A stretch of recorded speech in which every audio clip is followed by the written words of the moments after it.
Story time of how I'm losing my sight. Hi, my name is Treasure. I'm 23 years old, and I'm going to basically just get into the nitty-gritty of how I'm losing my sight. Yes, I'm blind, but it's not your typical type of blindness. No, it's not the pitch black type of blindness with the red and white canes. Even though I have them, I'm currently not using them because I'm just not there with my sight just yet. No, I was not born with the sight loss, but it is genetic. And no, nothing had to happen to me for me to go blind. The condition that I have is very kind of like, I don't really know how to describe it because only people with like my sight can understand it. But at the age of 16, I was diagnosed with a genetic eye disease called cone rod dystrophy, or also known as Stargardt's. The best way that I can like describe what that is kind of like a colored spot in the center of my vision, meaning that I have no like center vision at all and all of my sight is peripheral. With this condition, it's really either or.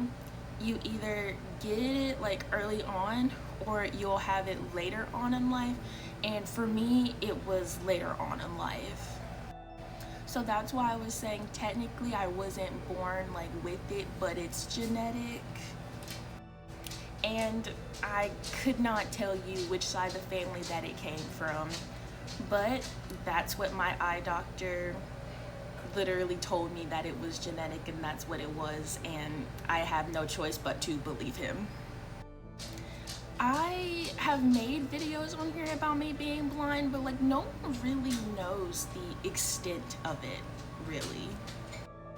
Mainly I was worried about being accused of faking because I was honestly accused of it in high school when that was around the time that it started happening. But literally, how could I fake it when I'm having this giant CCTV that I am bringing into school to help me with my algebra course? Not only that, I'm literally switching from regular paper to different colored papers, and my font size is like larger than everybody else's, but yet I'm faking. And also having to be pulled out of class when these people would come see me, and then they would ask me all of these questions in a room about any accommodations that I would need.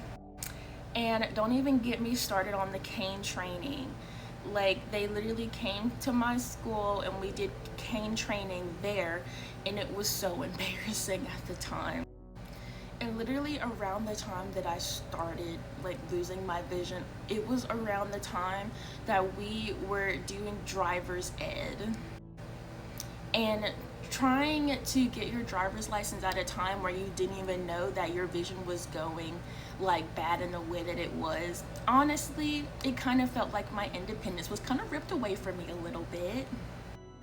Even though I did pass driver's ed, I went to the DMV to go get my driver's license, and you had to do a screen test. I did the screen test like on the screen, and I did the screen test like on the door where they had like the little big words like on this like giant piece of paper. You have to read it out to them. And I failed both of them, and so they gave me a piece of paper with a bunch of stuff that I had to have my eye doctor fill out. And so I scheduled an appointment. I went to the eye doctor. Me and my mom was there, and they basically had me do another screening test for them. Then I failed it for them as well because the only words that I could read when they were like really big, like the little letters. And then they sent me to an eye specialist, and that was when I got diagnosed.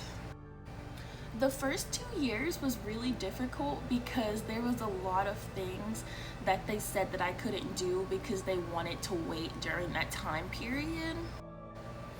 So like for the first 2 years, I was not able to drive. They told me that I couldn't. I needed more testing to be done. It definitely made me really upset because driving was really what I wanted to do during that time, especially when everybody else was driving and then there was me still riding the cheese wagon on my way to school.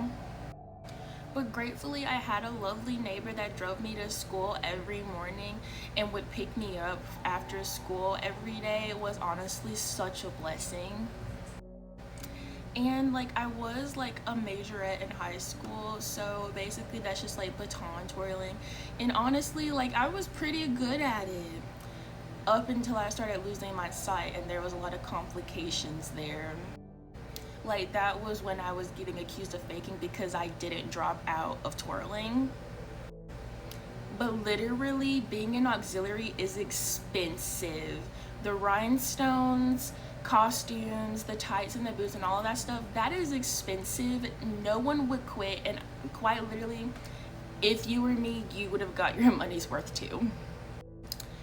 But graduating high school, instead of going straight to college like I should have done, this was obviously around the time of the COVID and like during the pandemic. So I was scared to go to school, and I thought that online school would have been really hard, so I ended up taking a gap year. After that gap year, I took some of that time mainly just babysitting my little cousin and working at like this small little restaurant in our small little town with my grandma for like 6 months. And like also during that time, this was when I was like freshly single for like months of being single, and I was going on like a bunch of dates like from dating apps.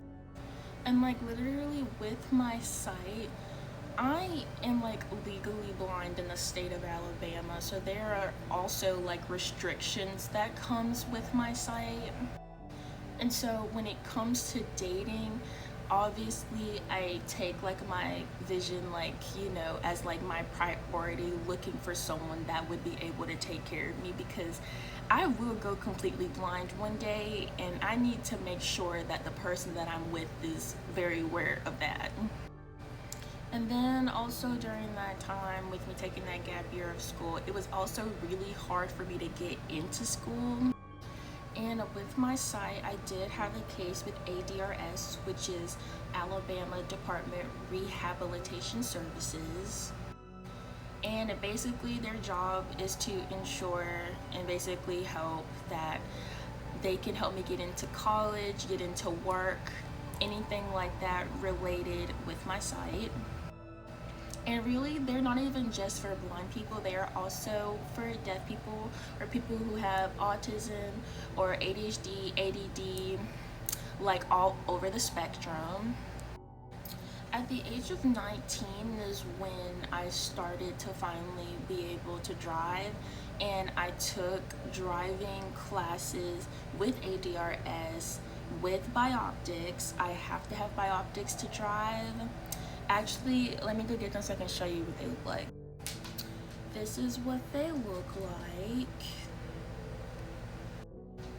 And this is what they look like on. I would just like look down into this like little scope.